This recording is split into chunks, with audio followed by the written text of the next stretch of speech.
Usapang negosyo, alamin naman natin ang kwento ni Miss Raquel Abayon na nagsimula lang bilang isang stay-at-home mom at ngayon na isa ng successful business owner. Dito lang yan sa Negosyo Tayo. Sa kultura nating mga Pilipino, hindi mawawala ang mga dekorasyon tuwing Pasko. Pero kamusta nga ba ang mundo sa likod ng paggawa at pagbebenta ng mga decorations na ito? At paano sila nagsusurvive pagkatapos ng panahon ng Pasko? Kaya tinanong natin ang isang owner ng Burlap Decorations and Baskets Business para alamin ang kanilang sikreto sa matagumpay na negosyo.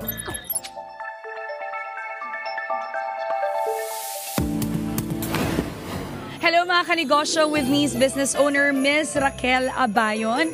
Hi Miss Raquel. Hello.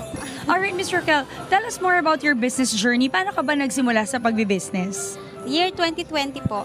Nag-start po ako noon sa mga planter baskets since yung nagfo-focus po tayo lahat sa home improvements.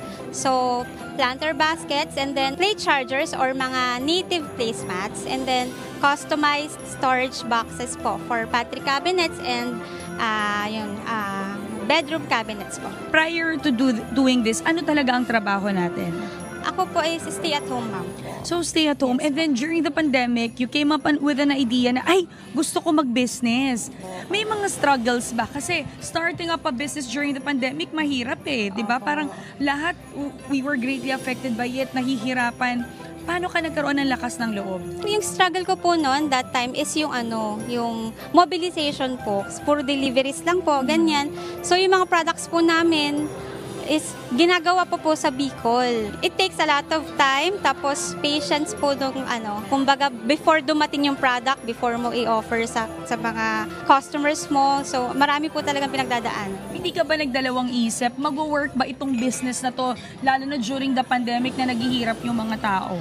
At first po, since hindi po siya basic necessity, mas malakas po yung mga food business, gano'n, yung mga basic medicine, ganyan. Ang tinignan ko na lang po is yung mga tao, yung trend ng mga tao is since nasa bahay lang, yung home improvement po. So, how much was your capital, startup capital? Siguro po mga 10,000. 10,000 pesos, tapos napalago mo na siya even up to this day. Yes, tuloy-tuloy na. Tuloy-tuloy po. May physical shop na ba tayo? Actually, sa bahay lang din po ako. May store, parang yung front po ng bahay ko, ginawa ko na po siyang showroom. Ganun. So nakabawi naman tayo from that capital. Yes. Ano yung mga struggles na pwede mong i-share sa amin along the way?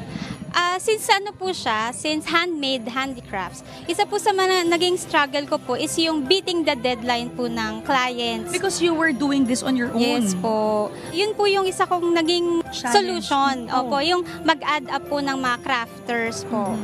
Yun so po. at least you get to help them also. Yes during po. the pandemic. Kumikita rin sila. Yes po. Ano ba yung mga business tips na pwede mong i-share dun sa mga madiskarte moms o dun sa mga aspiring entrepreneurs na gusto rin maging katulad mo? Isa po sa mga tips po siguro is yung kailangan magpatuloy ka. Kasi yung business po is hindi po siya steady na pataas. Kunyari po, nagsislow down na yung business mo, kailangan mag-isip ka, mag-recreate ka. For example po kasi yung mga baskets, dumating na rin po yung time na nag-slow down na yung trend.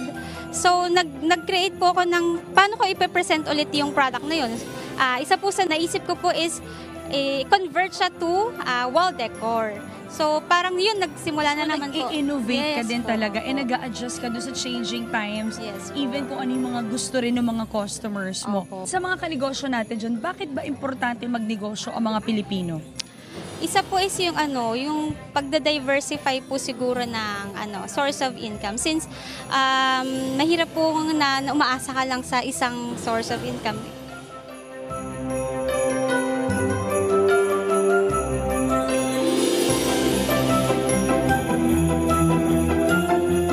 Din talaga na maging adaptive tayo pagdating sa pagnanegosyo at makinig sa needs ng ating mga consumers, lalo na kung ang mga produkto na binibenta natin ay seasonal.